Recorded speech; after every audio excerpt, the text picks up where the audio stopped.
If you grew up for whatever reason thinking that hard work and the work ethic tied to struggle and challenge and oomph and complexity, if that's where your value came from, again, whether that was an internal message, an external, or a combo, societally, however it made its way into your being, then I invite you to join me for this reframe on laziness, efficiency, and resistance.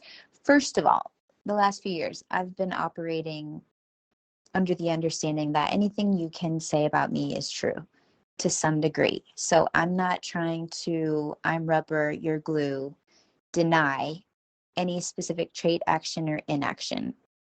That's part of me. So if you want to call me lazy, then I'm going to say, yeah, you're right. Sometimes I am. Sometimes I am. Like, I call it daytime bedtime, or I just want to chill and do nothing. Sure. But I see beautiful benefits to that. There's laziness, which is usually rest, which is usually much needed and involves listening to my body if there's been a time of great output that I need to restore. But then you can also spin laziness into efficiency. And instead of just being about being unwilling to work or use energy, which is how Google's defining it, it's about unwilling to work or use unnecessary energy. So really about efficiency. And the example I want to share with you, I know at the time I'm recording this, I recently did another message on finding and honoring your own path of least creative resistance.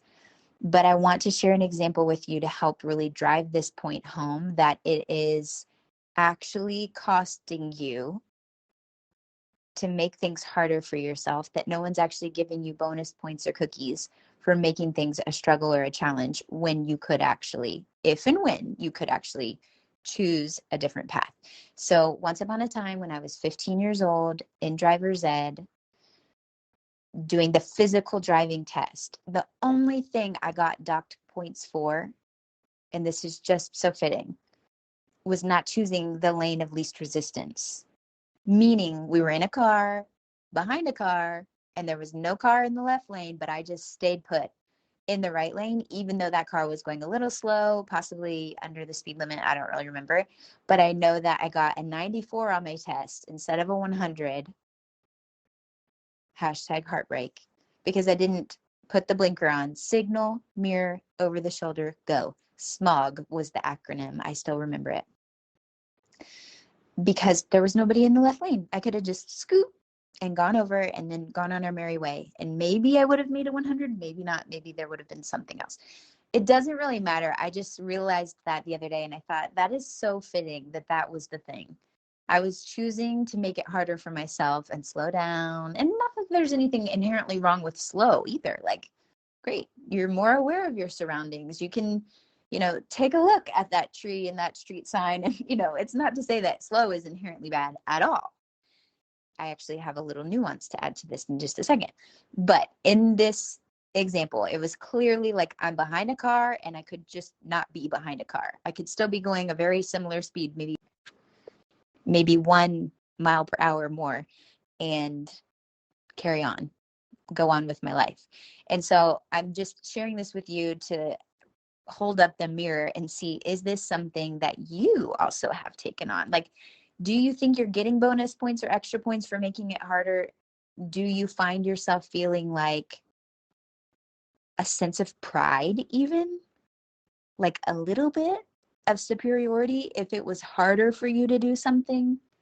Because I want to challenge you, if you're thinking that way, then you're going to process information to prove yourself right. And wouldn't you rather prove yourself right, that things can actually come easier to you than harder?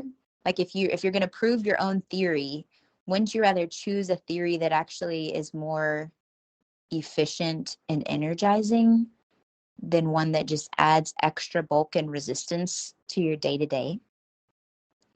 I've shared in the creative resistance example and others about how me recording this podcast in this way is part of my path of least resistance.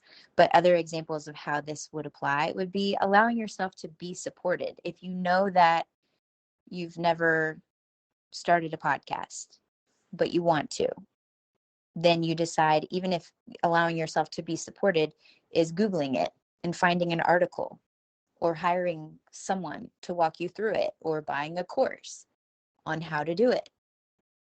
Or, as I've told you and just recently helped a client start the podcast, you could just get Hello Audio and record a message and publish it. And it actually doesn't have to be that complicated.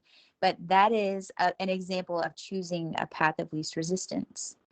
If it's buying the sliced bell peppers instead of buying the whole bell peppers, which is something I did last week, and I was like, I had so much appreciation for these sliced bell peppers every single day that I've been eating them, because if I hadn't bought the sliced bell peppers, then I would have just been bringing the whole bell peppers to refrigerator hospice to die a slow death in my refrigerator produce drawer, and then walk of shame over to the trash can.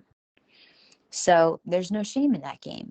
There's waste. I'm losing points. I am, affecting the earth with food waste, boo, and also wasting money, boo. So even though it might seem like it's a little bit extra, it's actually not. It's totally worth it for me to buy the sliced bell peppers, because then I will actually consume them and enjoy them with gratitude. So these are some examples, but I'm curious for you, what's coming up? Like, where are you making things harder than they need to be? Not even just creatively, but just in your day-to-day life. What systems could you put in place that are symbolic of you putting the blinker on and consciously choosing to scoot over into a path of less resistance? If it doesn't have to be so complicated, and most things don't, some things do. So let's preserve our bandwidth for that stuff and simplify where we can for the other stuff. If someone wants to call you lazy, let them, while you're enjoying the returns and the fruits of your efficiency. Okay, the other piece I wanted to say was that today, I've been wanting to record this message for a while, but I think it was great that I actually didn't record it until today, because this morning on the way to school, it was a very tricky determination of which lane was actually going to be the one of least resistance. Some days we hit all the red lights, it seems we hit all the red lights, and some days it seems like we hit all the green lights. Some days there aren't that many cars out there with us, but today it was just very awkward. I was like, okay, this car is going kind of slow, but there's a lot of cars over here in the left lane, so I don't know if I get over. Anyway, it was like a long-term play, but it actually played out to my favor to stay in the right lane in this particular example this morning. So I think the message for us there is to remember that when you're actually making decisions from your executive center, like from you're really using all your brain power, and you're not really operating from animal instinct, or you're just like frustrated and trying to get around and zip, zip, zoom. Because usually when people do that, and this has happened before, somebody gets sassy with you and they're trying to like rush and they're in a hurry, and maybe it's a good reason and there's some true emergency going on. But then isn't it kind of satisfying when they just get stuck at the same red light as you, and it's like all that for nothing?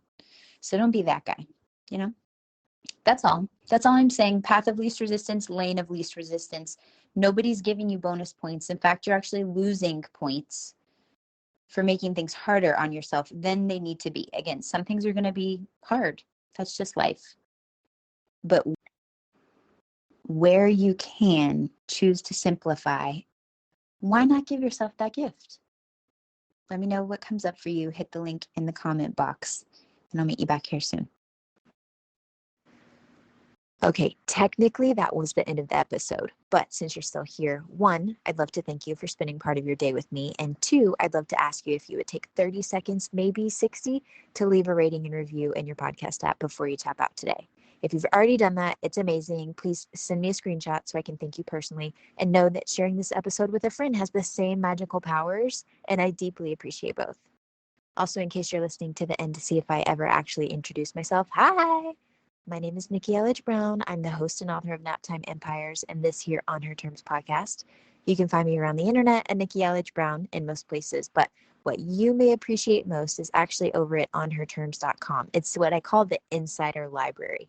It's where you can get inside scoop, first listen rights, email updates every time there's a new episode, and then special insider only bonus content. It's all over in our private feed. Okay, that's a wrap for real. I'll meet you in the next episode.